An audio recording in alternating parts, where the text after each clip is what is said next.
Sehemu ya 1. Ndoto inatimia. Siku ya mahafali ilifika hatimaye kwa Neema. Ilikuwa siku aliyokuwa akiisubiri kwa miaka mingi tangu alipoanza safari yake ya elimu katika chuo kikuu.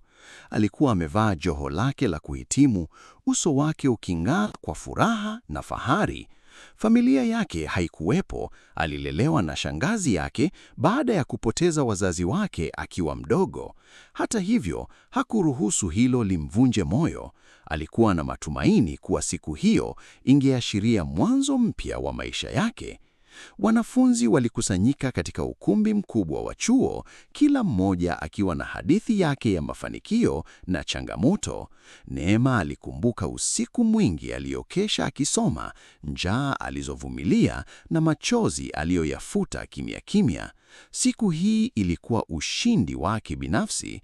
Alipokuwa ameketi akisubiri jina lake litajwe, moyo wake ulidunda kwa nguvu.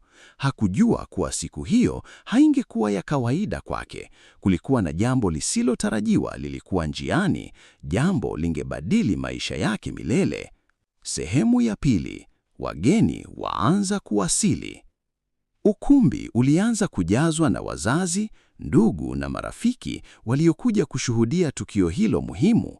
Watu walikuwa wakipiga picha, wakicheka na kusherehekea mafanikio ya wapendwa wao. Neema alikaa kimya, akitazama wengine wakikumbatiana na familia zao. Alijaribu kujifariji kwa kufikiria kuwa shangazi yake angefurahi sana hata kama hakuweza kuhudhuria, lakini moyoni alihisi upweke. Hakukuwa na mtu aliyekuja kumshangilia. Ghafla, macho yake yalivutwa na mwanaume mmoja aliyesimama mbali kidogo. Alikuwa amevaa suti safi, uso wake ukiwa na huzuni iliyochanganyika na matumaini. Alionekana kama mtu aliyekuwa akimtafuta mtu fulani. Neema hakumtilia maana sana, lakini kulikuwa na kitu cha ajabu kilichomfanya amwangalie tena. Moyo wake ulianza kuhisi wasiwasi usioeleweka. Sehemu ya 3. Jina linatajwa. Hatimaye muda wa wahitimu kuitwa jukwaani ulifika. Majina yalikuwa yakitajwa mmoja baada ya jingine, na kila mwanafunzi alipanda jukwaani kupokea cheti chake huku akishangiliwa. Neema Achieng'. Jina lake lilipotajwa, ukumbi ulilipuka kwa makofi. Neema alisimama kwa heshima na kuanza kutembea kuelekea jukwaani. Macho yake yalikuwa yamejaa machozi ya furaha. Alipokuwa akipokea cheti chake, alihisi fahari kubwa. Hii ilikuwa ndoto aliyoipingania kwa muda mrefu, lakini alipoteuka kuelekea hadhira, macho yake yalikutana tena na yule mwanaume wa ajabu.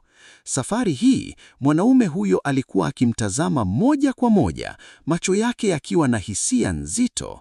Ilikuwa kana kwamba alimjua. Neema alihisi kitu moyoni mwake kikimsukuma kutaka kujua zaidi. Ni nani huyu mtu na kwa nini anamtazama na namna ile? Sehemu ya 4. Kukutana kwa macho. Baada ya kushuka jukwaani, Neema hakuweza kuondoa fikra zake kwa yule mwanaume. Alijaribu kuzingatia sherehe, lakini akili yake ilijaa maswali. Baada ya hafla kumalizika, watu walikusanyika nje kupiga picha na kusherehekea mafanikio. Neema alisimama peke yake, akitazama wengine wakifurahia na wapendwa wao. Ghafla, alihisi mtu akimkaribia. Alipoteuka, alimuona yule mwanaume akisimama mbele yake. Neema, aliita kwa sauti ya upole. Neema alishtuka. Ndiyo, unanitambua? Aliuliza kwa tahadhari. Mwanaume huyo alivuta pumzi ndefu, machozi yake yakianza kumjaa machoni. Nimekutafuta kwa miaka mingi sana, alisema kwa sauti iliyotetemeka.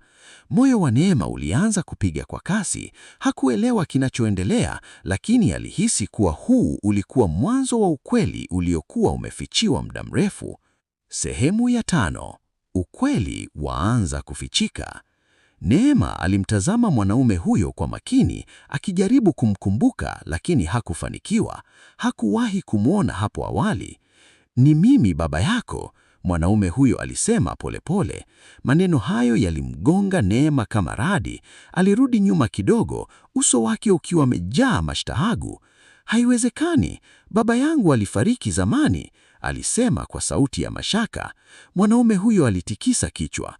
Huo ndio ukweli uliokuaminishwa, lakini nilipoteza mawasiliano na familia yako miaka mingi, alirudi kusema. Neema hakujua aamini nini. Hisia zilimchanganya, hasira, mashtahagu na matumaini. Kwa nini hukuja mapema? Aliuliza kwa machozi. Mwanaume huyo alinyamaza kwa muda, kisha akasema, nilizuiliwa, lakini hakuacha kukutafuta. Sehemu ya 6, hadithi ya maumivu. Wakiwa wameketi pembeni, mwanaume huyo alianza kusimulia hadithi yake. Alieleza jinsi alivyotenganishwa na familia yake kutokana na migogoro ya kifamilia na matatizo ya maisha. Niliporudi nilikuta mumehamia mbali, nilijaribu kuwatafuta bila mafanikio, alisema kwa huzuni.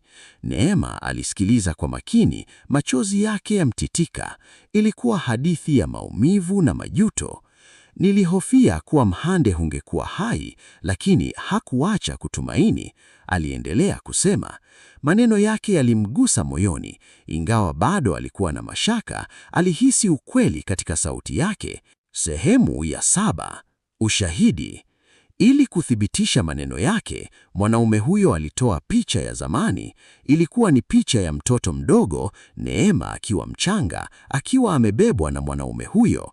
Neema alishtuka, alikuwa ameiona picha hiyo akiwa mdogo. Hapo ndipo alipoanza kuamini kuwa huenda huyu alikuwa baba yake kweli. Sehemu ya 8, msamaha mgumu. Neema alihitaji muda kufikiria.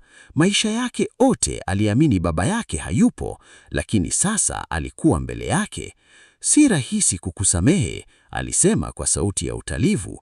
Mwanaume huyo alikubali, najua, lakini niko tayari kusubiri. Sehemu ya 9, mwanzo mpya. Baada ya mazungumzo marefu, Neema aliamua kumpa nafasi. Tutaanza upya, alisema. Uso wa baba yake ulijaa furaha. Sehemu ya 10, hitimisho. Siku ya mahafali ya Neema haikuwa tu mwisho wa safari yake ya elimu, bali pia mwanzo wa safari mpya ya familia.